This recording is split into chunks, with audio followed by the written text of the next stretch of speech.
J, était autrefois un faible, abandonné à une mort solitaire dans un labyrinthe. Après avoir mangé des monstres et absorbé leur pouvoir, je suis devenu un héros, et j'ai créé un harem de filles démoniaques, pour me venger de ceux qui m'avaient trahi. Cependant, j'ai fini par être distrait par mes compagnons ardents qui avaient trop d'intentions et ont décidé de les conquérir.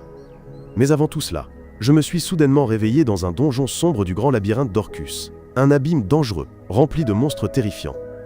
J était confus et paniqué, ne sachant pas si J était vivant ou mort, et j'ai commencé à chercher un moyen de échapper de l'abîme.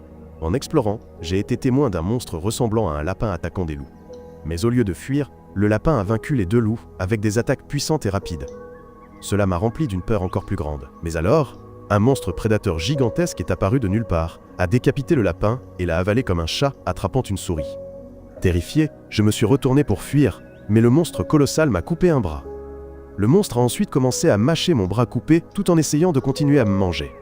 Dans ce moment de désespoir, j'ai utilisé ma capacité spéciale appelée « Luyin Vu », entraînement D, évolution, qui me permet de remodeler les objets et de échapper temporairement. J'ai couru à travers les tunnels et j'ai finalement trébuché à cause de la perte de sang avant de évanouir. Quand je me suis réveillé, je me suis retrouvé à côté d'une gemme sacrée brillante. C était une pierre de mana divine que j'avais trouvée auparavant. Lorsque le mana est devenu saturé, il goûte de la pierre sous forme liquide, et cette eau sacrée peut guérir toutes les blessures. J'ai utilisé ce liquide pour bander ma plaie et commencer à me remettre de ma blessure. En réfléchissant, j'ai commencé à penser qu'une personne comme moi ne pourrait jamais vaincre un monstre aussi colossal et puissant. Je me suis senti impuissant et je me suis demandé pourquoi cela m'arrivait. Des souvenirs flous ont fait remonter des scènes du passé. Mes camarades de classe et moi sommes entrés ensemble dans le grand labyrinthe d'Orcus dans le but de renforcer notre pouvoir et d'accomplir notre mission. Dans une bataille, un camarade nommé Cookie m'a sauvé du danger et m'a dit de faire encore plus d'efforts. Ensuite, notre groupe a trouvé quelques gemmes lumineuses rares en hauteur et une fille a souligné qu'il s'agissait de gemmes de savoir, extrêmement rares et difficiles à trouver. Un ami s'est alors étendu pour toucher une gemme, malgré les avertissements de ne pas éloigner seul. Dès qu'il l'a touchée, une réaction magique a été déclenchée, et tout le groupe a été transporté vers un nouveau lieu rempli de monstres. Les amis terrifiés ont utilisé un sort de protection sacré pour se couvrir, mais il a rapidement perdu son efficacité face à la force écrasante des ennemis. Un certain Hajime a utilisé sa capacité Luyin Vu pour tenter de résister aux monstres pendant que ses camarades traversaient un pont. Cependant, l'un de mes compagnons m'a attaqué par derrière, me faisant tomber du pont en ruine vers les niveaux inférieurs du labyrinthe. Je ne pouvais pas comprendre pourquoi ma vie était soudainement pleine de trahison et de douleur. Kaori, une de mes camarades de classe et une guérisseuse, était venue me voir auparavant, demandant à être à mes côtés et promettant de me protéger quoi qu'il arrive. Elle a dit qu'elle avait un grand rêve et ne pouvait pas supporter de me perdre. Mais maintenant, malgré ces paroles, même Kaori ne peut pas me sauver. Je me suis retrouvé abandonné pour mourir dans l'obscurité, confus et plein de désespoir. Néanmoins, j'ai décidé que je survivrais et ferais tout ce qui était nécessaire pour rentrer chez moi. Pour rester en vie, j'ai habilement attrapé 2 loups et j'ai commencé à manger leur chair crue. Mais juste après, j'ai commencé à crier de douleur et mon corps a commencé à se transformer. Mes cheveux sont devenus blancs, mon ADN a commencé à changer. Ma force a rapidement augmenté et je ne ressentais plus aucune douleur. Lorsque j'ai vérifié mon panneau d'état, j'ai été choqué de constater que mon niveau avait augmenté et que j'avais acquis de nouvelles compétences, notamment la magie de la foudre et des attributs basés sur le loup. Avec mes capacités d'artisanat, j'ai collecté des pierres magiques et des minerais pour fabriquer des armes. J'ai fabriqué un pistolet à orbe lumineux et je lui ai donné un nom assez banal, Donner. J'ai également créé des balles explosives en utilisant des minerais et je me suis préparé pour la bataille. Maintenant plus fort et plus dangereux que jamais, j'ai testé mes armes en combattant une autre bête monstrueuse. Utilisant le nouveau pistolet et la puissance de la foudre, je l'ai facilement anéanti et l'ai mangé pour absorber encore plus de pouvoir.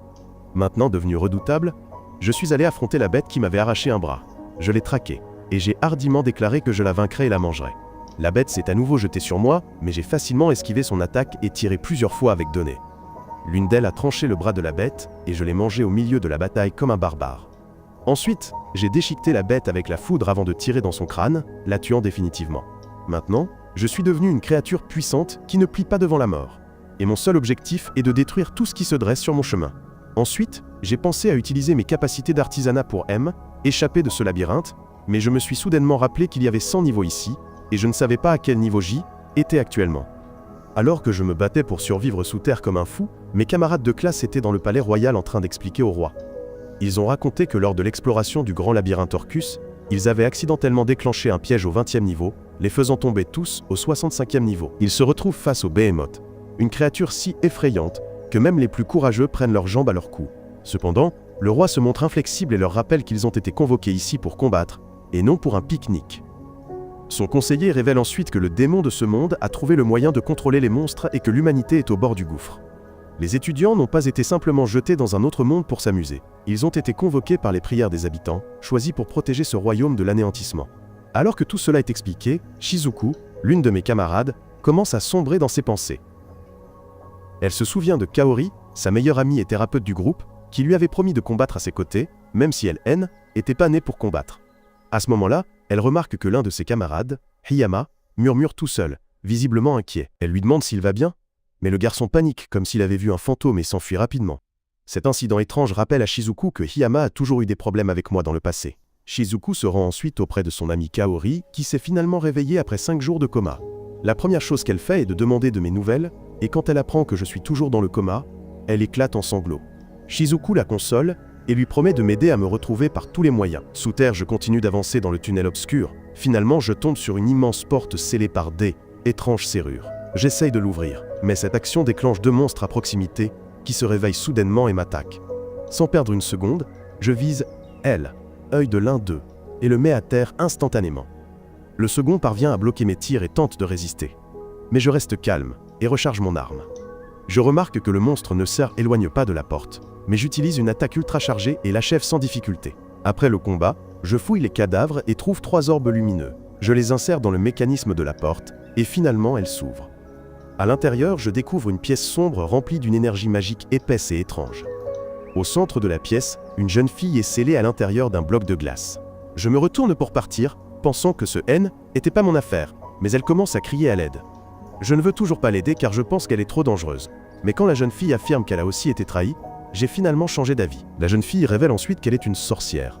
Pas une sorcière ordinaire, mais une puissante sorcière qui a essayé de protéger son peuple. Mais sa puissance a effrayé les gens, et son propre roi, ainsi que ses ministres, se sont retournés contre elle. Ils ont essayé de la tuer, mais ont échoué en raison de sa capacité de guérison. Alors au lieu de cela, ils m'ont scellé ici.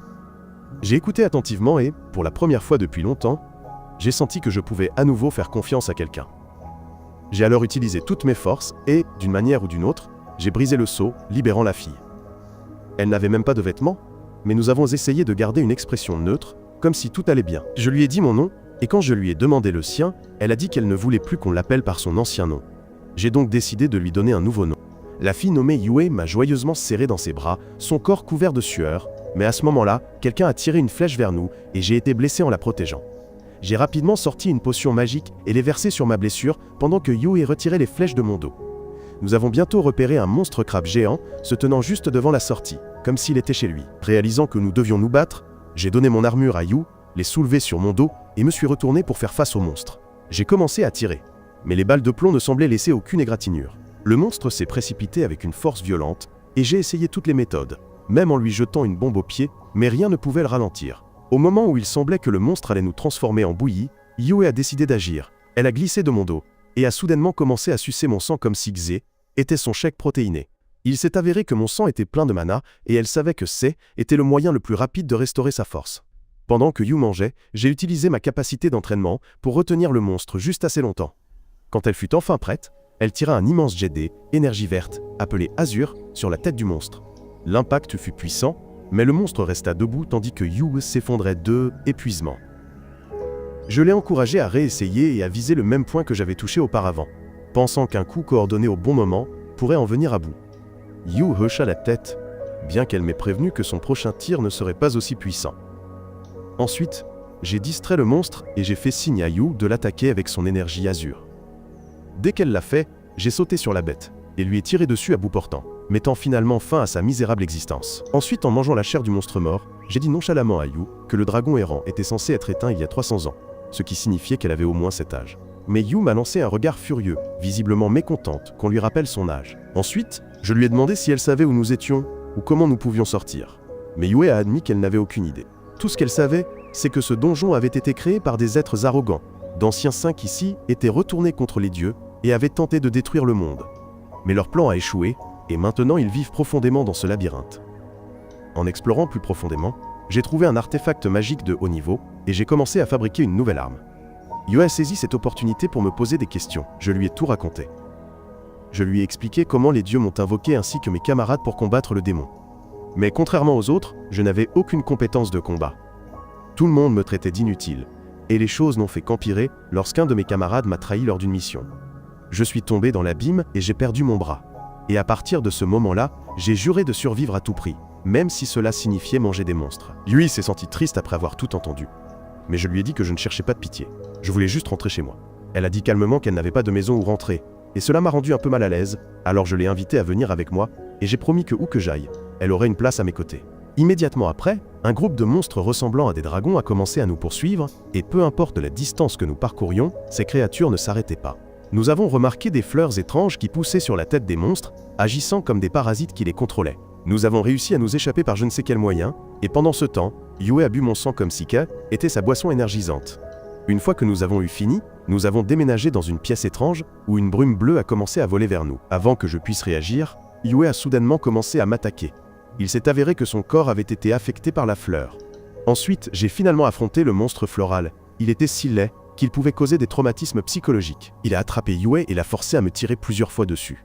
Il a même essayé de me contrôler avec sa technique florale, mais ce vrai homme a réussi à résister. Yue, maintenant complètement sous le contrôle du monstre, m'a attaqué sans pitié. Elle se sentait très coupable et m'a supplié de la tuer. Mais au lieu de cela, j'ai soigneusement tiré sur la fleur sur sa tête.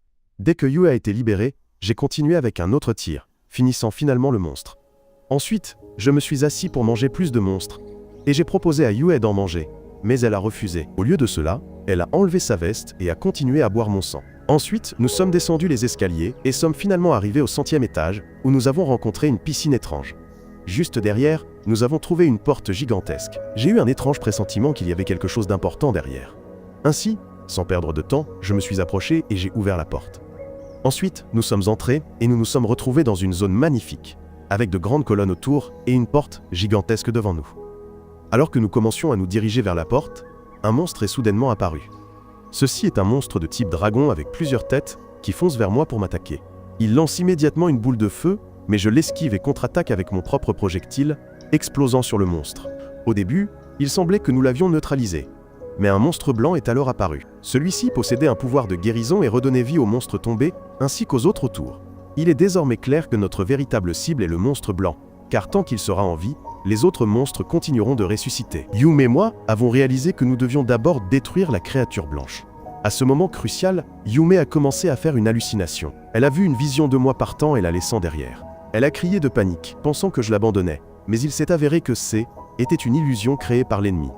En réalité, je l'ai soulevée et j'ai tenté de quitter la zone en bondissant à l'extérieur. Yu était inconsciente à ce moment-là. J'ai donc utilisé une potion de rétablissement pour la faire boire.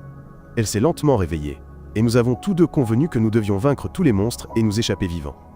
Ensuite, j'ai sorti mon arme et j'ai tiré une énorme quantité d'énergie depuis le ciel. Pendant ce temps, l'un des monstres a tenté d'attirer Yu dans une autre illusion, mais elle s'en est rapidement libérée et a contre-attaqué. Une autre illusion m'a visé, mais elle ne m'a même pas affecté, et j'ai fini par abattre le monstre à courte portée. Utilisant mon arme, j'ai verrouillé ma cible sur le monstre blanc et j'ai tiré. Yue a poursuivi avec une puissante attaque magique du néant, balayant plusieurs ennemis en même temps.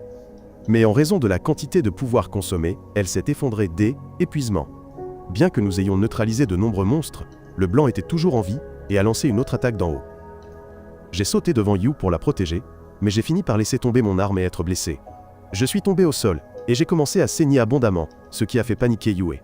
Le dragon blanc a continué à nous attaquer, et la situation devenait de plus en plus dangereuse. Yu a réalisé qu'il n'y avait plus de temps à perdre, elle m'a utilisé sa magie pour me soulever et a commencé à fuir alors que la créature nous poursuivait. Lorsque la bête s'est approchée, Yu a saisi son arme, a chargé comme un fou et a tiré directement dans sa tête, lui faisant perdre le contrôle et lancer des attaques de feu sauvage. La collision a fait tomber Yue au sol, et elle a également lâché son arme. Quelques instants plus tard, le dragon rusé s'apprêtait à l'attaquer à nouveau. Mais cette fois, je suis apparu de manière inattendue et l'ai sauvé, serrant Yue dans mes bras. J'ai demandé son aide magique pour pouvoir achever le monstre. Ensuite, j'ai fait signe à Yue de préparer une attaque magique pendant que je continuais à tirer des balles sur le monstre. J'ai même posé quelques bombes sur un mur proche, puis j'ai grimpé devant le monstre, tirant à courte portée. Je tire aussi sur les bombes, faisant s'effondrer le mur sur cette créature. Un Hajime déterminé a ensuite activé sa compétence d'entraînement et a demandé à Yu d'utiliser son attaque Azure Blaze, ce qu'elle a fait. Notre combinaison de force a provoqué une dernière explosion massive qui a traité le monstre, mais je me suis aussi évanoui à cause du stress. Pendant ce temps, de retour au palais, la professeure du groupe, Aiko, se plaint qu'envoyer ses élèves dans des batailles dangereuses n'est pas juste. Elle est triste parce qu'une de ses amies est morte et que tout le monde a peur. Entendant tout cela, le roi a calmement répondu que personne N était forcé de se battre. Par conséquent, quiconque ne souhaite pas continuer peut se retirer librement. Ailleurs, Kaori et ses amis sont également entrés profondément dans le labyrinthe. Kaori est perdu dans ses pensées, pensant encore à moi et s'inquiétant de ce qui m'est arrivé. Mais ses camarades lui ont demandé d'essayer de m'oublier, car il devait aller de l'avant quoi qu'il arrive. Ensuite, Jalai était allongé sur le lit quand un vent soudain m'a fait ouvrir grand les yeux. J'ai regardé autour de moi et j'ai été choqué de me retrouver dans le même état que Yua, sans un seul vêtement. Avant que je puisse demander ce qui se passe, elle m'a serré dans ses bras parce qu'elle pensait que Jai était mort. Yue m'a ensuite expliqué que nous étions dans la base des hérétiques. Quand j'ai demandé ce qui était passé après la bataille, Yu m'a dit que j'avais perdu connaissance. Par conséquent, elle m'a amené ici et a utilisé de l'eau bénite pour m'aider à me rétablir. Je la remercie de m'avoir sauvé la vie et nous sortons pour explorer les environs. Finalement, nous sommes arrivés à un palais et dès que nous sommes entrés dans l'une des pièces, la lumière s'est allumée automatiquement.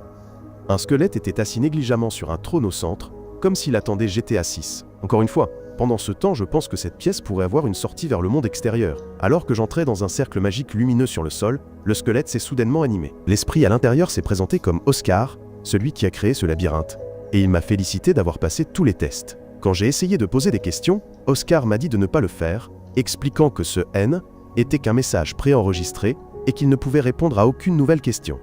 Oscar a dit qu'il voulait juste laisser un message à quiconque parviendrait ici pour expliquer la vérité de ce monde.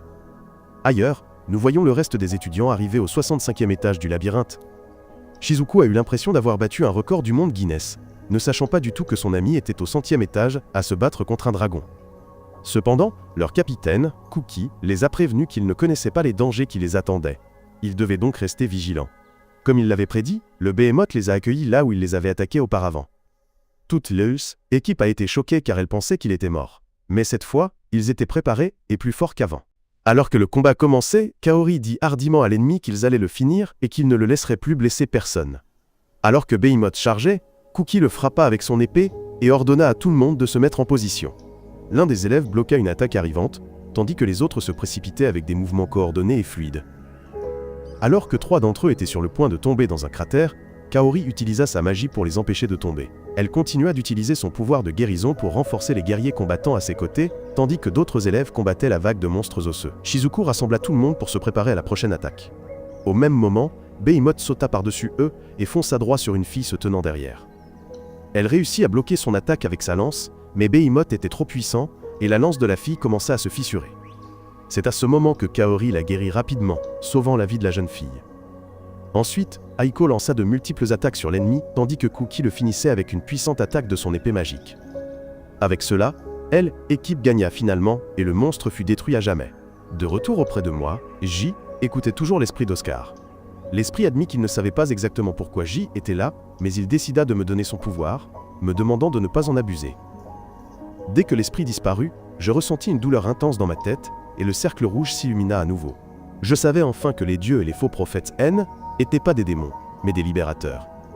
Ensuite, j'ai réalisé que j'avais appris un nouveau sort qui me permettait d'ajouter de l'énergie aux cristaux colorés et même de leur donner des qualités spéciales. Yut demanda si elle pouvait apprendre ce sort. La nuit tomba, et après une période d'entraînement, Yut revint et me dit que ce sort était très difficile. J'ai ensuite dit, puisque cet endroit est maintenant le nôtre, pourquoi ne pas donner à Oscar une sépulture digne de ce nom? Après avoir fait cela, nous avons exploré cet endroit et avons finalement trouvé une bibliothèque. J'ai trouvé une clé rouillée coincée dans les doigts d'un squelette, que j'ai ensuite utilisée pour ouvrir un sous-sol rempli d'artefacts et de structures anciennes. Après avoir tout vu, j'ai dit à Yue que même si je voulais rentrer à la maison, nous devrions rester ici un peu plus longtemps, et apprendre autant que possible. Si nous voulons explorer d'autres labyrinthes, nous devrons être bien préparés. Quelques jours plus tard, j'ai assemblé un bras mécanique, et Yu m'a massé le dos et m'a bandé les yeux. Elle a également préparé de la nourriture pour moi, et je l'ai dévoré comme un moine affamé qui avait rompu son vœu de silence de 3 ans. À un moment donné, j'ai même mis une bague au doigt de Yu pour lui montrer à quel point J était un homme romantique. Comme j'avais acquis de nombreuses compétences et acquis de nombreux outils puissants, j'ai réalisé que la Sainte Église et d'autres royaumes ne resteraient pas immobiles s'ils découvraient ce que je possédais. Je sais que ce n'est qu'une question de temps avant que nous ne devenions la cible des divinités et que notre voyage pourrait mener à une guerre contre le monde entier. Par conséquent, nous avons tous deux juré de nous protéger mutuellement et de continuer à avancer quoi qu'il en coûte. Le lendemain, nous rencontrons une fille nommée Shé, qui est une fillette, mais qui a le corps d'une célébrité des réseaux sociaux. Elle escalade désespérément une falaise, essayant éviter le dinosaure à 2 têtes qui la poursuit. À ce moment-là, une explosion d'énergie se produit, et Yu et moi tombons du ciel. Le dinosaure panique et s'enfuit après nous avoir vus, et nous sommes tous deux ravis d'avoir enfin atteint la terre ferme. Pendant ce temps, une Shay trop excitée m'approche et se met à parler sans arrêt. Je la trouve très gênante et j'essaye de m'enfuir, mais Shay m'attrape par la jambe et commence à me supplier de sauver sa famille. Je ne comprends pas pourquoi je devrais sauver la famille d'une fillette que je ne connais même pas. Yue finit par la jeter comme une vulgaire chose, et Shi ne comprend pas comment ils peuvent abandonner une belle jeune fille comme elle. Peu de temps après, le dinosaure réapparaît, mais je l'élimine sans effort avec le pouvoir de mon arme légendaire. Ensuite, j'exhorte Shay à lâcher ma jambe, et je lui donne même une tape sur la tête, mais elle ignore mon espace personnel, et commence à marmonner qu'elle est plus chaude que ma petite amie, alors je devrais au moins Shay écouter. Je trouve son raisonnement complètement absurde et la frappe à nouveau, mais elle continue de persister. Par conséquent, nous abandonnons finalement et décidons de l'écouter. Shay révèle alors qu'elle a été bannie de sa tribu et que peu de temps après, la bête les a attaqués. Son peuple ne peut pas se défendre car il ne peut contrôler aucune magie. Mais Shay peut le faire facilement et peut même utiliser une forme spéciale de magie appelée divination, grâce à laquelle elle peut voir les événements futurs. C'est ainsi qu'elle a su que nous allions venir et nous a reconnus. Je ne me soucie clairement pas. Par conséquent, je crée une moto avec ma bague et me prépare à partir. Mais une Shay désespérée m'arrête. Elle révèle qu'elle sait que je me dirige vers l'arbre du monde et promet de me guider elle-même. J'hésite encore, mais Yu me convainc, et nous trois commençons notre voyage. Pendant ce temps, toute la famille de Shay est pourchassée par la bête, comme si elle lui devait de l'argent. Une énorme bête se jette sur un enfant et s'apprête à le dévorer. Mais j'apparais de nulle part, et m'en occupe. Ensuite, je lance Shay en l'air, et l'utilise comme appât pour transformer toutes les bêtes en boulettes de viande. En quelques minutes, le danger est écarté, et la tribu s'est enfin échappée de toutes les bêtes. Cette nuit-là, ils ont dormi paisiblement pour la première fois depuis des mois, et Shay me remercie de les avoir sauvés. Mais je me montre une fois de plus grossier avec elle. Le lendemain, toute la tribu me dit qu'elle veut devenir plus forte, et me demande de la former. J'accepte, et je commence à lui montrer en détail comment se battre comme un guerrier. Toute la tribu me suit avec tout son dévouement, et même Shay apprend quelques nouvelles techniques de combat. Après que le dernier cours de formation soit terminé, Shi demande à nous accompagner dans le voyage. Je veux savoir pourquoi elle supplie de nous accompagner, et elle répond que c'est parce qu'elle m'aime et veut être à mes côtés. Pendant ce temps, les membres de la tribu sont devenus sauvages et détruisent tous les monstres qu'ils rencontrent. Cela inquiète Shay et elle me demande ce que je leur ai appris, mais je lui affirme que je leur ai seulement appris à se battre. Juste après, nous atteignons un arbre géant, il est immense et est mort depuis longtemps. Nous trouvons un pilier là-bas, qui ressemble au pilier dans le palais d'Oscar. Je pose mon anneau dessus, et je sais que nous devons traverser un autre labyrinthe pour obtenir un pouvoir de résurrection spécial. Avant de partir, je fais mes adieux aux membres de la tribu, qui ont commencé à m'appeler Seigneur. Ils veulent à tout prix m'accompagner pour m'aider, mais je les exhorte à rester ici et à s'entraîner encore plus dur. Pendant ce temps, Shi se souvient d'un moment de son enfance, où elle a demandé à sa mère si elle était un monstre ou la plus forte. Elle ne veut pas devenir un monstre, mais sa mère la rassure en lui disant que être différent est normal. Sa mère révèle également que Shi peut faire beaucoup de choses que les autres ne peuvent pas. Elle parle ensuite de l'avenir, et dit que Shi rencontrera des personnes formidables venues de l'extérieur de cette forêt, et qui sont comme elle. Pour revenir au présent, nous avons finalement accepté que Shay vienne avec nous, même si je ne suis pas intéressé par elle, Shay veut vraiment changer cela, car son seul objectif est de me faire manger sa tarte. Ensuite, nous trois arrivons dans une grotte, et commençons à chercher l'entrée du labyrinthe. Pendant que Yu et moi vérifions la carte, Shay dit soudain qu'elle doit se doucher avec de la poudre. Mais je lui dis idiotement qu'il n'y a pas de magasin de cosmétiques dans ce coin du monde. C'est alors que Shay découvre une ouverture cachée derrière des buissons avec une étrange pancarte. Et même s'il semblait que quelqu'un nous parlait, nous ne pouvions voir personne lorsque nous avons commencé à chercher notre chemin dans le labyrinthe. Shay a touché un mur et l'a traversé par inadvertance, faisant courber le mur vers l'intérieur. Je me suis immédiatement précipité dans le mur et me suis faufilé à l'intérieur pour constater que Shay flottait de manière bizarre. Pire encore, elle était terrifiée par la honte. Juste après, tout le groupe trouve une pierre cachée qui commence à leur parler. Shay essaye de la casser avec sa propre baguette, mais même après cela, la voix continue, la rendant désespérée et frustrée. Les trois passent ensuite dans une salle où je trébuche accidentellement sur un levier, faisant claquer toutes les portes autour de nous. Un énorme rocher descend l'escalier vers nous, et même si nous essayons d'utiliser la magie, il s'avère que nos sorts ne fonctionnent pas ici. J'ai rapidement sorti mon épée et brisé la glace, mais d'autres blocs de glace ont continué de pleuvoir. Shay a commencé à briser les blocs de glace avec son bâton, et a également arrêté un énorme couteau qui se dirigeait vers nous. Ensuite, j'ai soulevé Yu comme un sac de pommes de terre, et j'ai commencé à courir aussi vite que possible tandis que Shay me suivait. Finalement, nous nous sommes retrouvés à l'endroit où nous avions commencé, réalisant que nous courions en cercle. Peu après, les filles et moi sommes arrivés à un étage inférieur, où des chevaliers mécaniques inactifs nous entouraient. Rien qu'en les regardant, cela m'a donné une drôle de sensation, alors j'ai ordonné aux filles de les attaquer immédiatement. Tous les trois avons utilisé toutes nos compétences et avons commencé à démonter les chevaliers un par un. Mais peu importe combien nous en éliminions, d'autres chevaliers continuaient d'apparaître. Nous avons donc sauté sur une plateforme mobile qui nous a emmenés plus haut. Au sommet, une créature colossale nous attendait calmement, et elle s'est présentée comme Lady Ryzen. J était confus car, selon les notes d'Oscar, Lady Ryzen était une personne décédée depuis longtemps. La créature semblait vivante et je pensais avoir dépassé le labyrinthe d'Oscar, mais j'ai demandé à répondre d'abord, sinon, J était prêt à me battre. J'ai dit que je était venu que pour la magie ancienne et rien d'autre. La créature robotique a insisté sur le fait qu'elle était la vraie Lady Ryzen, et que si je voulais de la magie, je devais d'abord répondre à quelques questions. Elle a commencé à me demander mon objectif et la raison de mon désir de magie ancienne. J'ai expliqué que j'avais été forcé de venir dans ce monde contre ma volonté, et que je voulais maintenant rentrer chez moi. J'avais désespérément besoin de la magie ancienne qui permettrait à une personne de sauter entre les mondes. Ensuite, j'ai demandé à la créature robotique de me donner la magie, mais elle a refusé. Furieux d'avoir été trahi, j'ai sorti une boule de feu et l'ai lancée sur la créature robotique. Ensuite, ce fut le tour de Shea, elle a sauté sur le robot et a brisé son bras avec son bâton. Ensuite, j'ai tiré quelques fois de plus, visant son noyau et ses articulations. Cela a fait tomber le robot, et nous avons tous les trois pensé qu'il était détruit. Mais alors que la fumée se dissipait, nous avons été choqués de découvrir que l'ennemi était complètement indemne. À ce moment-là, nous avons vu une volée de pierres voler vers nous. Alors j'ai rapidement attrapé les deux filles, et j'ai sauté hors de là. Quand nous ne sommes pas réapparus pendant un moment, le robot a pensé qu'il avait gagné, mais ensuite je suis réapparu d'un mât voisin dans un style super cool. Nous avons ensuite lancé une autre attaque, mais cette fois, il a coopéré et est mort définitivement. J'ai tiré une fois sur le noyau du robot, et j'ai attaché un appareil à son corps. Yue a utilisé ses pouvoirs de gel pour s'assurer que le robot ne bouge pas, puis Shea a porté le coup final en frappant l'appareil attaché à son corps. Le coup a atteint le noyau et l'a fait exploser, mettant finalement fin au robot ennuyeux.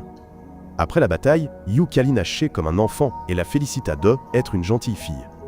Pour une raison quelconque, cela abasourdit Shea et la rendit très émue. À ce moment-là, le robot tomba et commença à parler avec ses dernières forces. Il m'a averti que si je voulais obtenir de la magie ancienne, je devrais affronter les dieux eux-mêmes. En continuant d'avancer, nous trois sommes arrivés dans une nouvelle zone où nous avons rencontré la vraie Milady, une petite fille aussi précieuse qu'un bourgeon.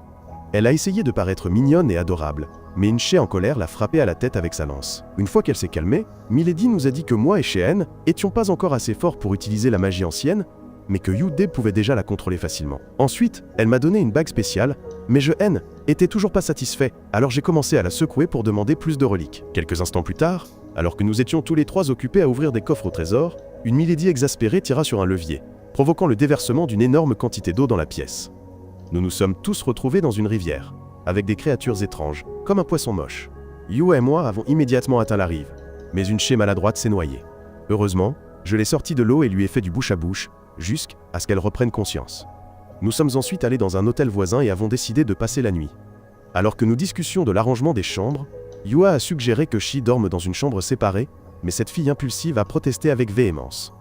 Au lieu de cela, elle a suggéré que Yu devrait avoir sa propre chambre, pendant que Shea et moi pouvions nous amuser toute la nuit.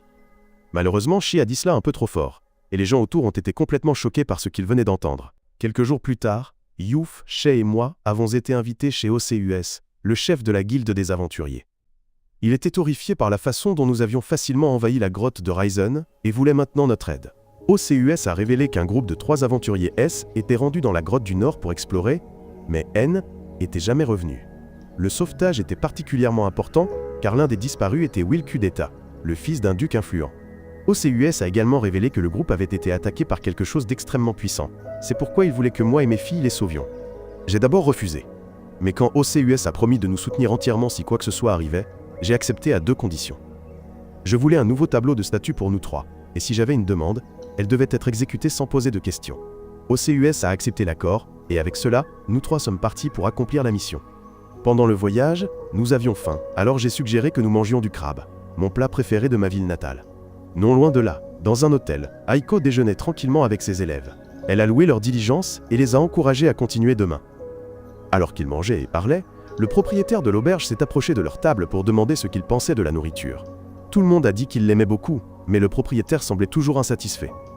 Avec un air de chagrin, il a révélé qu'ils avaient utilisé le dernier pot d'épices et qu'ils ne pouvaient pas en rajouter car il y avait un problème dans la région montagneuse. La rumeur courait que la créature pouvait être impliquée. et plusieurs explorateurs sont allés enquêter mais ne sont jamais revenus. Le propriétaire de l'auberge a également révélé que 3 clients distingués avaient été envoyés pour résoudre la situation. C'est à ce moment-là que moi et mon équipe sommes arrivés à l'auberge, et Aiko a immédiatement reconnu qu'il s'agissait de ses élèves disparus depuis longtemps. Elle a couru vers moi, choquée et émue, mais je lui ai dit froidement que je n'étais pas la personne qu'elle recherchait. Cependant, Aiko, obéissante, m'a pris la main et a commencé à me supplier, désespérée de comprendre ce qui était passé. Quelques instants plus tard, je me suis assis à table, j'ai feuilleté le menu avec désinvolture, et j'ai commandé un curry. Alors que je continuais à ignorer Aiko, elle est devenue frustrée et a exigé de savoir qui étaient ces 2 filles. Yue a dit calmement que étaient mes amantes, mais cela n'a fait qu'étonner Aiko. Pensant que j'avais une relation à 3 avec elle, elle m'a grondé et m'a traité de pervers. Finalement, ils ont tous mangé ensemble, mais Aiko n'a cessé de me bombarder de questions. Ma seule réponse a été que j'avais travaillé très dur, sans donner d'explication claire, ce qui ne l'a que davantage contrarié. C'est à ce moment-là qu'un chevalier est entré sans cérémonie à notre table et m'a appris à parler au supérieur. Ensuite, il a insulté les grandes oreilles de Shei, disant qu'elle devrait être coupée pour qu'elle ressemble davantage à un humain. Le chevalier a également parlé grossièrement à Yu, mais elle lui a répliqué en l'appelant un petit homme. Cela a offensé le petit homme en question, et il s'est avancé pour lui donner une leçon avec son épée. Mais au moment où il allait la chercher, je lui ai tiré dessus, et je l'ai averti de ne plus jamais essayer de faire ça. Pendant ce temps, l'une des élèves d'Aiko s'est souvenue que je l'avais autrefois protégée d'un tas d'os dans un donjon, et a été surprise de voir à quel point j'avais changé. Il était plus le garçon doux et naïf dont elle se souvenait. Il était devenu cruel, fort et redoutable. Après le repas, j'ai dit à Aiko que je n'avais pas l'intention de les rejoindre à nouveau. Je ne voulais pas expliquer ce qui était arrivé, et je les ai prévenus de ne plus interférer sur ma route. Après cela, Shei semblait inquiète du commentaire du chevalier, se demandant si les gens n'aimaient vraiment pas ses grandes oreilles. Mais Yu lui a dit de ne pas s'inquiéter car ses oreilles étaient très belles, et que même moi je les aimais bien. Alors que nous 3 partions, Aiko a promis qu'elle n'abandonnerait pas et était déterminée à me ramener à la maison. Ce soir-là, elle était assise dans le salon de l'auberge, réfléchissant à tout ce qui était passé. Soudain, je suis apparu dans sa chambre, la faisant sursauter. Elle m'a demandé comment j'avais pu entrer, et j'ai expliqué que était assez facile avec l'aide de mes nouveaux pouvoirs. Ensuite, nous nous sommes assis et avons commencé à discuter autour d'un café, et j'ai dit que j'avais quelque chose de très important à révéler. J'ai commencé à lui expliquer la vérité sur pourquoi je ne voulais plus rejoindre son groupe. Dans le passé, lorsque les anciens dieux sont descendus, ils ont plongé le monde dans la guerre. Les humains, les démons et de nombreuses autres bêtes ont commencé à se battre les uns contre les autres. En ces temps difficiles, un groupe appelé les Libérateurs a découvert que les dieux utilisaient tout le monde pour leur divertissement. Cela les a dégoûtés de la guerre, et ils ont décidé de se rebeller. Mais le plan a échoué. Les dieux les ont qualifiés d'ennemis de la foi, et ont prétendu qu'ils détruisaient le monde. L'humanité s'est retournée contre les Libérateurs, qui étaient traqués comme des animaux. La plupart ont été exécutés, et les quelques survivants restants ont réalisé que la force ne pouvait pas vaincre un dieu. Par conséquent, ils se sont dispersés, créant des défis mortels partout dans le monde. Quiconque réussit ces défis recevra un grand pouvoir. Les Libérateurs espéraient toujours qu'un jour un vrai champion surgirait et détruirait le jeu de chat et de souris des dieux. J'ai dit que était ce que j'avais appris en étant dans le donjon ces derniers mois. Aiko a demandé si j'avais l'intention de me battre contre Dieu, mais j'ai dit que je ne me souciais de rien de tout cela. Je voulais juste rentrer chez moi, et les donjons étaient qu'un moyen d'atteindre ce but. Maintenant que j'ai tout dit, je me prépare à partir. Mais Aiko a mentionné que Kaori n'avait jamais perdu la foi en moi. Elle pensait toujours que je reviendrais, et travaillait actuellement avec une équipe dans le donjon. J'ai prévenu que les amis pouvaient être plus dangereux que les ennemis, car ils pouvaient vous trahir quand vous vous y attendiez le moins. Ensuite, j'ai révélé que je n'étais pas tombé dans le donjon par accident. Quelqu'un m'y avait poussé. Le lendemain matin, alors que nous 3 nous préparions pour notre mission, Aiko et son groupe sont également arrivés, demandant à participer à la recherche des disparus. J'ai refusé et sorti ma moto, mais Aiko s'est approchée et a insisté pour venir. Réalisant qu'elle n'abandonnerait pas, j'ai accepté et créé un gros camion avec ma bague, assez grand pour tout le monde. Le groupe est ensuite monté avec enthousiasme et ils ont commencé la mission. Sur le chemin, Aiko s'est endormie sur mon épaule, provoquant l'inconfort des autres filles. Yu a commenté avec désinvolture que je semblais bien traiter Aiko, alors j'ai expliqué qu'elle m'avait beaucoup aidé dans le passé, donc bien la traiter était juste. Bientôt nous sommes arrivés dans une zone rocheuse et j'ai activé mon système de drone. Ces petites machines volantes sont sorties et ont commencé à scanner les environs, principalement pour détecter des humains ou des monstres à proximité. Une fois la zone scannée, quelques armes et artefacts sont apparus, éparpillés près d'une falaise.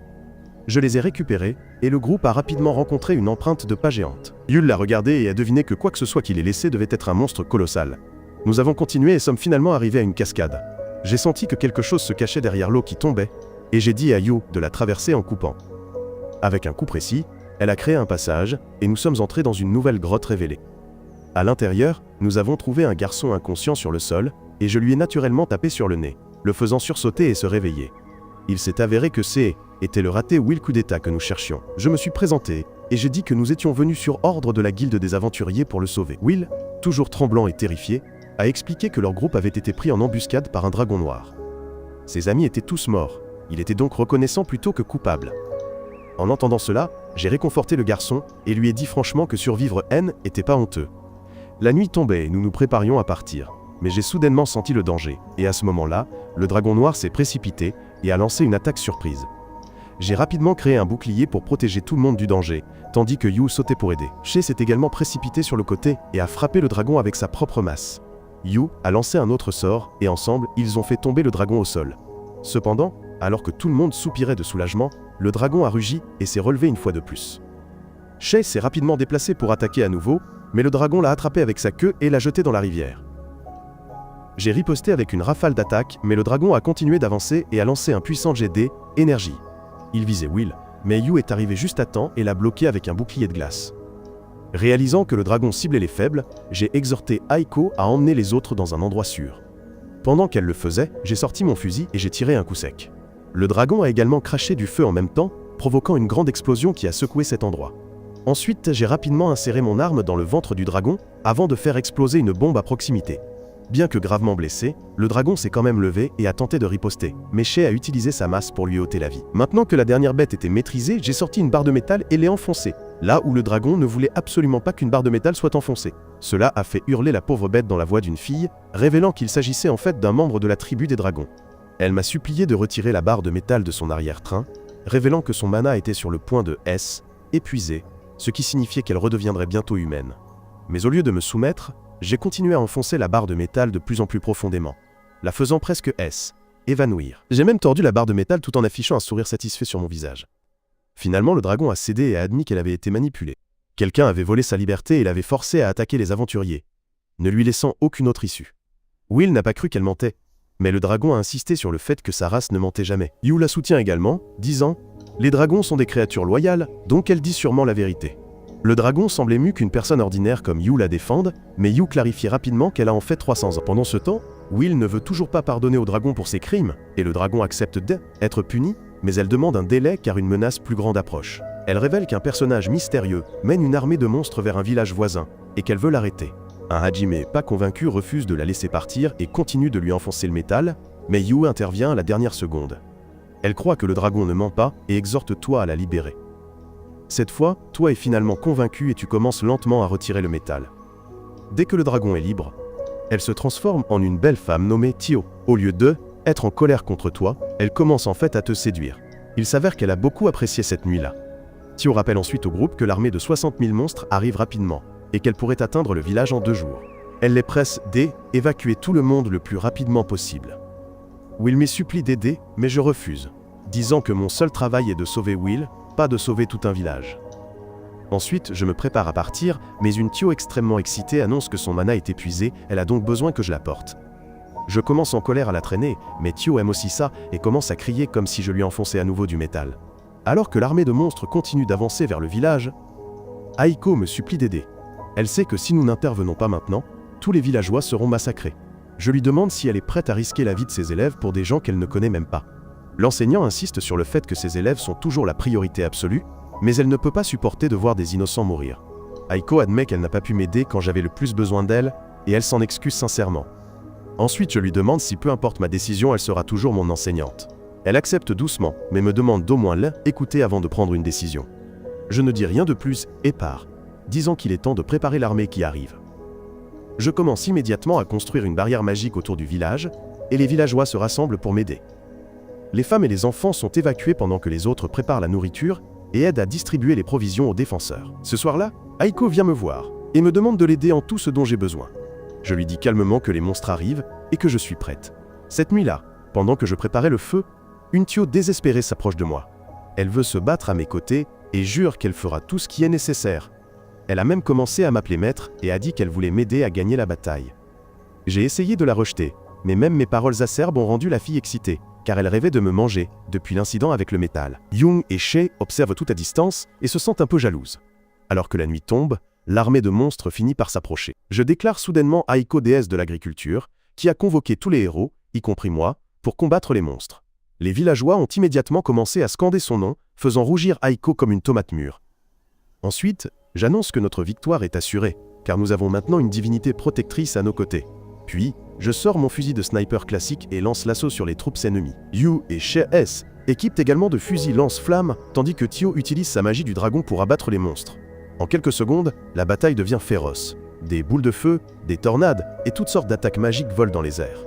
Les monstres commencent à tomber un par un, mais les héros commencent aussi à s'épuiser. Lorsque j'ai enfin fini de tirer, j'ai sauté sur ma moto avec Shay et nous nous sommes lancés dans une attaque frontale. Yu, quant à elle, a lancé une magie de foudre pour dégager la voie. Shay et moi nous sommes ensuite enfoncés dans les rangs ennemis, tuant les monstres au fur et à mesure. Je n'ai même pas été éraflé en traitant brutalement les monstres les uns après les autres. Shay, quant à elle, a utilisé sa force physique brute pour projeter certains d'entre eux et même en effrayer quelques-uns. Un loup a essayé de l'attraper, mais elle l'a facilement plaqué au sol. Les deux derniers ont rattrapé le chef, celui qui est responsable de tout ce chaos. J'ai abattu le loup de compagnie de ce dernier, et en voyant son visage, j'ai été complètement choqué. C était l'un des élèves d'Aiko nommé Shimizu, qui avait disparu il y a quelque temps. Après la fin de la bataille et la mort de tous les monstres, Shimizu fut amené devant Aiko. Elle lui demanda pourquoi il avait fait tout cela.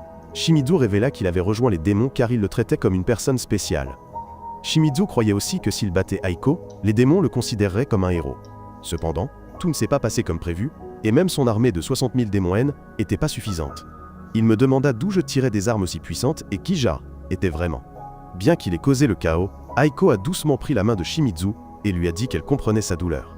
Elle savait que Shimizu voulait se sentir spécial, comme les influenceurs sur TikTok. Mais se tenir du côté des démons et essayer de tuer son propre professeur N n'était pas la solution. Aiko lui demanda alors d'oublier le passé et de recommencer. Cependant, même après tous ces avertissements, Shimizu a frappé Aiko par derrière et lui a rapidement injecté une seringue dans le cou. Il a menacé d'injecter un sérum toxique si les autres n'abandonnaient pas leurs armes. Alors que la plupart se sont immédiatement exécutés, j'ai refusé de rendre mon arme car je savais que cela ne se finirait pas bien. Dans ce moment de tension, Shay s'est précipité pour sauver Aiko, mais quelqu'un a tiré sur Shimizu par derrière. J'ai découvert que l'intrus survolait un dragon et tirait, mais cela n'a pas causé beaucoup de dégâts.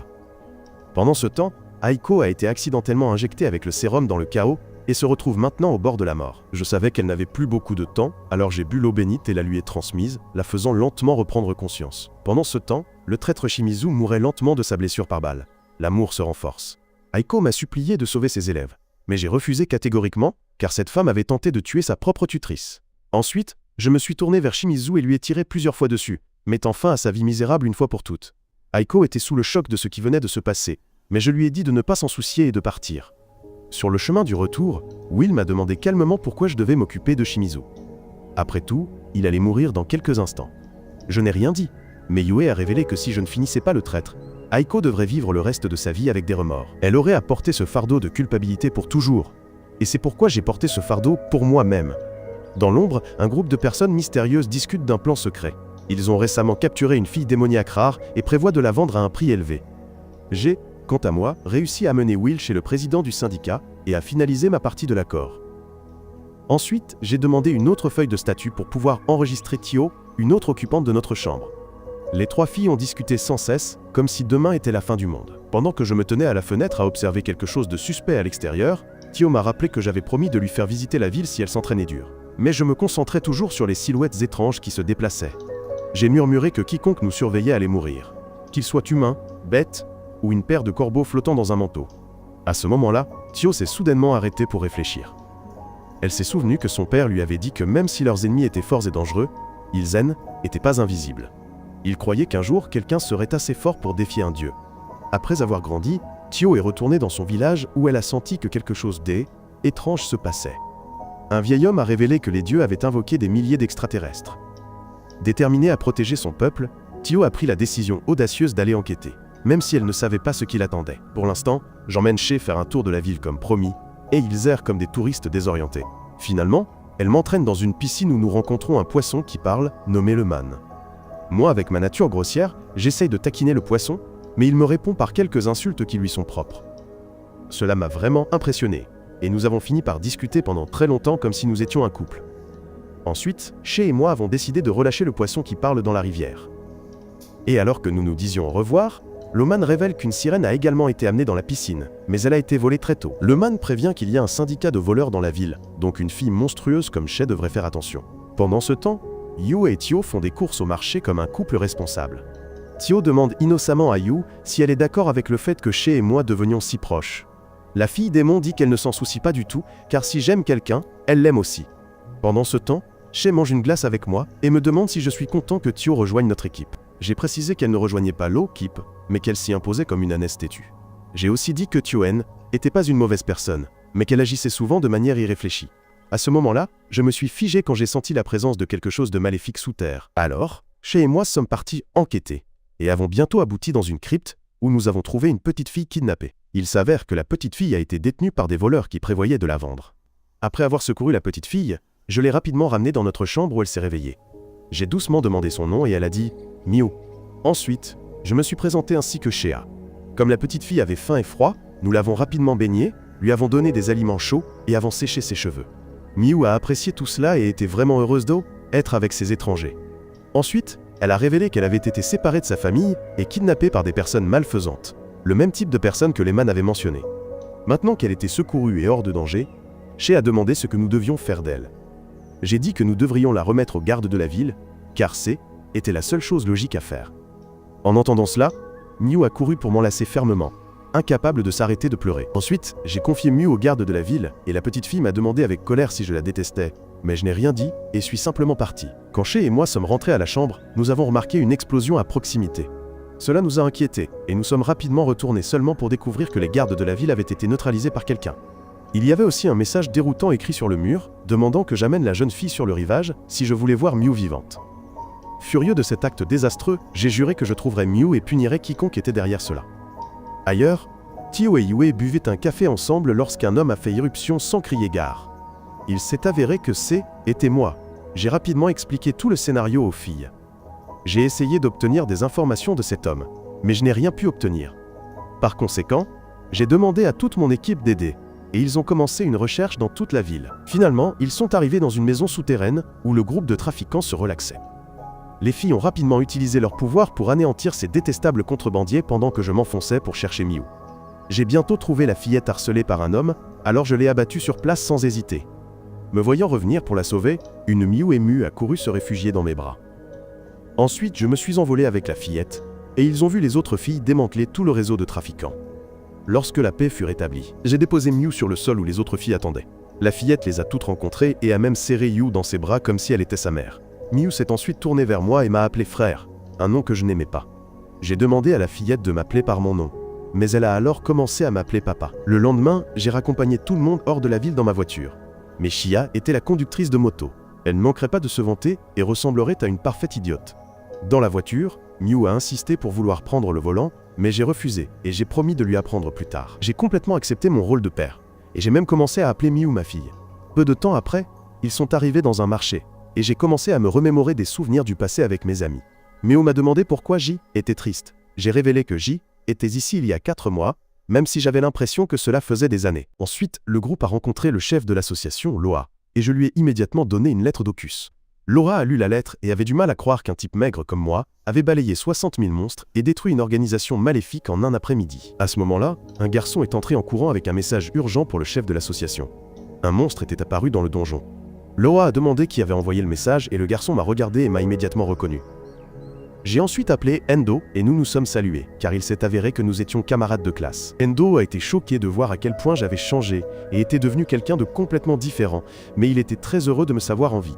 Endo m'a ensuite supplié de les aider dans le donjon, sinon tout le monde y mourrait. Lors d'un flashback quelques heures auparavant, Cookie et son équipe étaient profondément dans le donjon. Ils sont arrivés dans un endroit suspect, et Shizuku a immédiatement senti que quelque chose de terrible allait se produire. Ensuite, le groupe a trouvé du sang de monstre éclaboussé sur le sol, ce qui signifiait que quelque chose de plus gros rôle autour avant qu'ils ne réalisent ce que était. Une sorcière au corps démoniaque et une corne sur elle, épaule apparaît de l'ombre.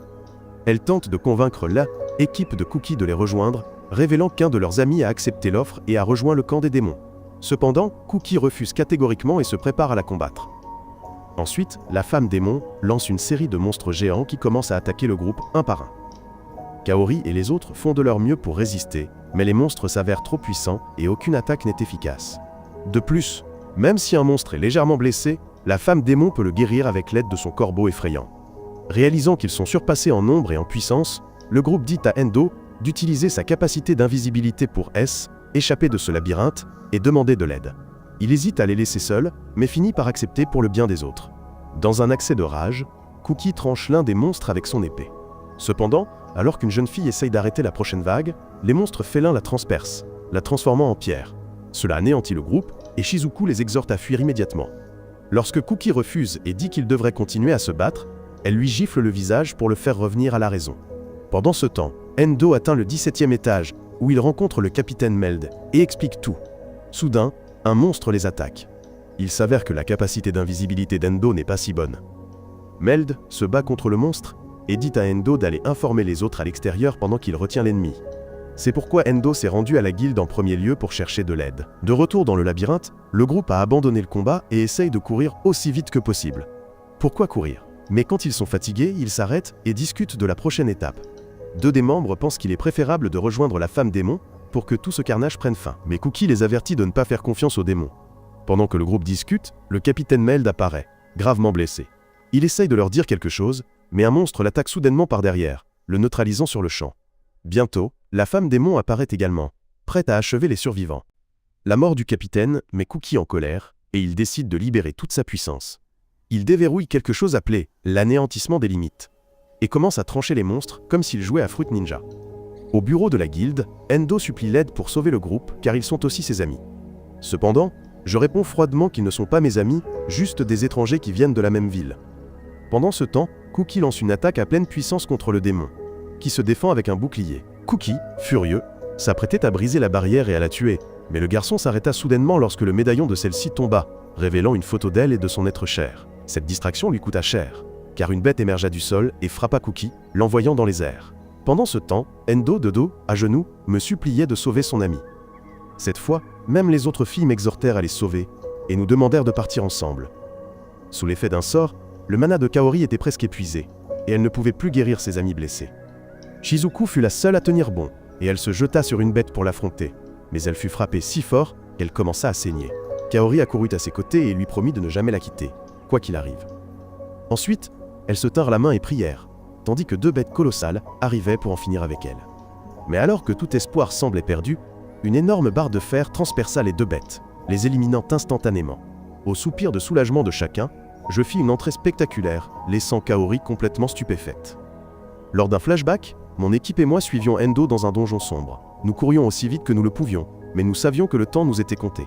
C'est la raison pour laquelle je m'arrêtai soudainement, et sortis l'un de mes énormes équipements. Avec son aide, je commençai à creuser dans le sol comme si je cherchais du pétrole. Quand le trou fut assez grand, j'y sautai sans hésiter. Suivi par les autres filles, je tombai directement sur la femme démoniaque qui avait piégé mon équipe contre le mur. Alors que J éliminait les deux bêtes, Kaori me reconnut instantanément et fut choquée, tandis que Shizuku avait du mal à croire que Kek était le même Hajime qu'elle connaissait. Personne ne me reconnut au début à cause de mon apparence complètement changée et de mon bras mécanique. Mais au moment où Kaori prononça mon nom, elles furent stupéfaites. Le reste de l'équipe arriva bientôt. Je leur ordonnai de protéger tout le monde pendant que je m'occupais du boss moi-même. J'affrontai directement la sorcière et la prévins que, si elle ne voulait pas mourir, elle ferait mieux de partir. Mais cette sorcière était aussi têtue qu'un chat qui refuse le bain et choisit de se battre. Alors j'ai calmement activé ma magie instinctive, et j'ai commencé à tirer sur toutes les bêtes invisibles à vue avec une précision parfaite. Kaori me regarda avec horreur alors que J éliminait sans effort tous les ennemis comme si je balayais les détritus dans le jardin de ma maison. J'ai utilisé une combinaison de lumière et de mes capacités magiques pour éliminer les créatures, l'une après l'autre. La sorcière, paniquée, lança une bête de rat monstrueuse sur moi, mais je détournai son attaque vers cette femme, la blessant. Ensuite, j'ai achevé le rat et la sorcière importune, rendant la sorcière faible et furieuse. Au fur et à mesure que le combat s'intensifiait, Cookie se demanda qui était ce garçon incroyablement fort et beau. Endo lui dit que était moi, mais Cookie refusa de le croire. Un dénommé Ryama a même saisi le col d'Endo, disant que je suis mort et ne peux pas revenir. Pour une raison quelconque, il semblait très en colère que son camarade soit encore en vie. La femme diabolique a refusé de renoncer et a invoqué plus de monstres, mais mon groupe les a rapidement repoussés. Yue a créé un trou noir pour aspirer certains monstres. She a utilisé sa baguette magique pour écraser un ennemi après l'autre comme si elle était Thor, et Tio est devenue folle en déchiquetant les créatures impuissantes. Soudain, un serpent géant s'est précipité sur Shizuku, alors je lui ai lancé une épée. Elle l'a immédiatement utilisée pour monter sur le serpent et l'a coupé en deux comme une banane mûre. Shizuku était stupéfaite de la légèreté et de l'efficacité de cette épée apparemment ordinaire. Le démon, quant à lui, m'a demandé qui je étais vraiment, mais avant que j'aie pu répondre, elle a fait tomber un rocher sur ma tête. Miu a crié « Papa !» et Kaori a sursauté en entendant cela. Pensant avoir enfin tué le personnage principal, le démon a essayé de s'enfuir. Mais j'ai soudainement lancé une barre de fer d'une pile de débris, l'empêchant de continuer. Elle ne pouvait pas comprendre comment j'avais pu briser sa magie de haut niveau et s'est demandé si J était vraiment un humain. Je lui ai dit froidement « Non, plus maintenant ». Ensuite, j'ai tiré sur ses deux jambes, l'ai mise à genoux et lui ai demandé de me dire ses intentions. La diablesse a refusé et a dit avec suffisance que son sauveur viendrait enfin me tuer. Mais je m'en moquais, et j'ai hardiment déclaré que je me battrais même contre Dieu si nécessaire. Ensuite, j'ai pointé mon arme sur la diablesse pour la régler. Cookie a essayé de m'arrêter, disant que le démon avait perdu sa capacité à se défendre, mais un Hajime inflexible l'a étranglé, mettant fin à sa misérable vie. Ensuite, les survivants ont essayé de se rétablir en utilisant de l'eau bénite, pendant que les filles soignaient les blessés. Yu et moi avons eu un moment romantique, mais She a interrompu notre conversation, nous rappelant que nous n'étions pas dans une chambre privée. Kaori est ensuite venue vers moi, et m'a exprimé sa joie de me voir en vie. Des larmes ont commencé à couler sur ses joues, alors qu'elle s'excusait de ne pas avoir pu me sauver ce jour-là, dans le donjon. Kaori m'a ensuite serré dans ses bras, faisant jeter un regard furieux à toutes les autres filles. Clairement, elles étaient jalouses de cette nouvelle infirmière. Une fois que tout le groupe s'est rétabli, ils sont sortis du donjon et Cookie s'est mise en colère contre moi, disant que je n'aurais pas dû tuer le démon, car elle était rendue. Cependant, je m'en fichais car pour moi, Si était un ennemi. J'ai aussi mentionné que Cookie était amer parce qu'il n'avait pas pu être le héros. J'ai froidement rappelé à ce dernier que C était ainsi que le monde fonctionnait. Soit tu tues, soit tu es violé par un monstre. La pitié n'est pas quelque chose que je peux me permettre de donner à nouveau. Et si Cookie continue à parler, il subirait le même sort. J'ai également précisé que nous étions plus amis et la seule raison pour laquelle J était venu ici était parce que je devais une faveur à Shizuku. Maintenant que la tâche est terminée, je vais les quitter et ne plus jamais revoir leur visage dégoûtant. Shizuku a réalisé à quel point j'avais changé. Kaori, cependant, pensait toujours que J était la même personne qu'avant. Le groupe quitta alors la zone pour découvrir que le chef de la guilde les attendait avec une armée gigantesque. Il s'avère que le chef de la guilde ne pensait pas que je pourrais vaincre le monstre, il a donc convoqué des renforts. Et maintenant qu'il s'est transformé en un taureau, il me demande pardon. Pendant ce temps, Kaori a rassemblé tout son courage, et m'a dit sans détour qu'elle viendrait avec nous. Young a affirmé qu'elle ne serait pas capable de suivre, mais Kaori l'a assuré que tout irait bien. Elle a ensuite rendu les choses plus gênantes, en déclarant soudainement qu'elle m'aimait. Je lui ai dit honnêtement que j'aimais quelqu'un d'autre, et que je ne pouvais pas lui rendre ses sentiments. Cela a beaucoup blessé Kaori, mais elle a toujours insisté pour venir avec nous, déclarant qu'elle était prête pour le voyage. Elle a même mis Yue au défi en disant qu'elle m'aimait plus que Yue. À la surprise générale, Yue a accepté le défi et a accepté de la laisser rejoindre le groupe. Les deux filles se sont alors regardées fixement comme si elles posaient pour un match d'UFC à venir.